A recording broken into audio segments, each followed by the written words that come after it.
Hi, Blair here with MXM, and it's been interesting during this pandemic and this lockdown to play many different roles, right?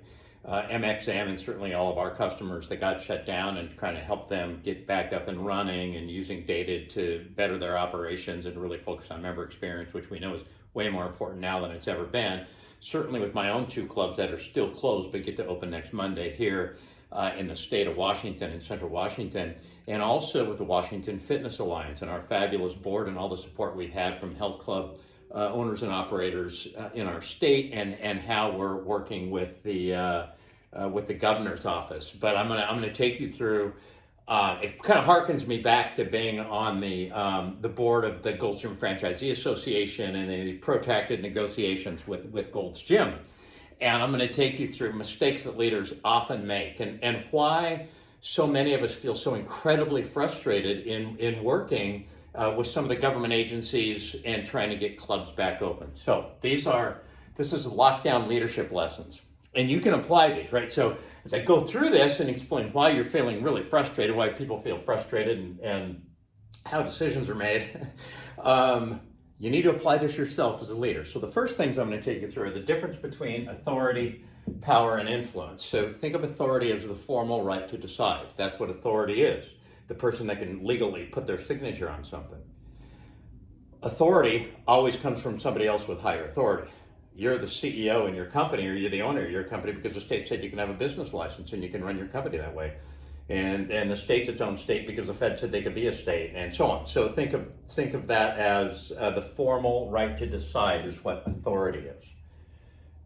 Power. Think of that as, I want you to think of this sort of in a negative way. Those that can withhold resources or cooperation. That's who has power. Influence, I want you to think of the ability to affect the outcome seen only in the effect. So not necessarily authority or power, but influence becomes very, very important. So when you're trying to negotiate, why did they tell us 500 square feet per person? Why did they say mass all the time? Because they have the formal authority to do that, and we don't. They could also withhold resources. So they have authoritative power. They have both authority and some power. But withhold resources or cooperation. Certainly, everybody out there could withhold their cooperation and say, forget it, I'm not going to do that. In fact, we're all going to open on the same day. There was a lot of talk about that. That, too, is power. But then what happens is somebody with formal authority, if you are out of compliance, and somebody with formal authority have to decide if they're going to try to come back and kind of reel you in because you are demonstrating your power. I tell you, look, the waiter has the ability and the power to spit on your pancakes if they want to. It's the leader's job to make sure they never want to do that and they just want to deliver great service.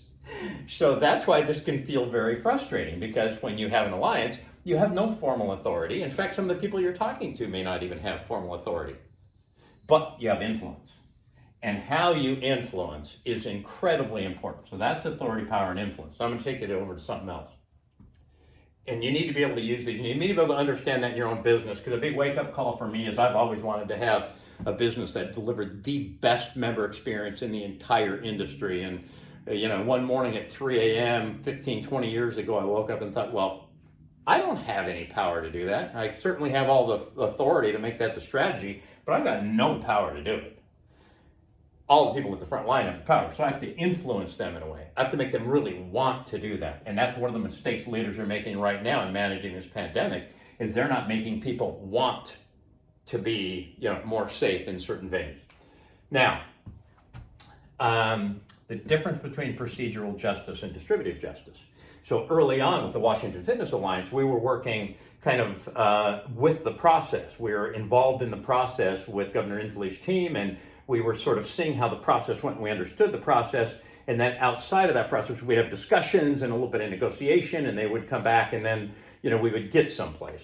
That's procedural justice. So, and what we're feeling now is more what we call distributive justice. Think about this. You, as a leader, when you're trying to make changes in your organization, the difference between procedural justice and distributive justice is that with procedural justice, people understand the process. The process is explained to them, the logic of the process is explained, and then, these are the gates we're going to go through, this is what we're going to do, this is who we're going to listen to, and then this is how we're going to come to a decision. that just feels much more fair if I feel like the process is fair. We're going to consider this data.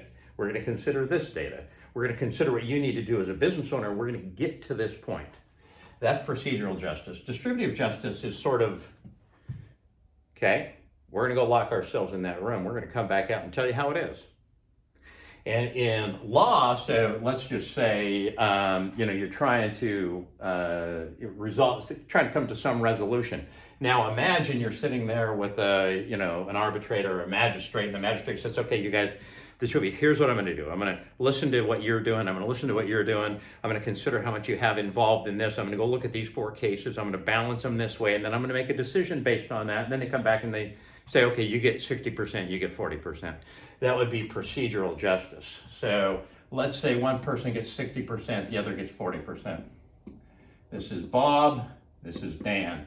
Dan got 40%. Now let's say it's distributive justice, and it's the same thing, and they just listen and say, hey, I'll be back. They come back and they say, you get 40%, Bob, you get 60%, Dan. In this scenario, the person that got less feels more fairly treated than this person that got more in the distributive justice.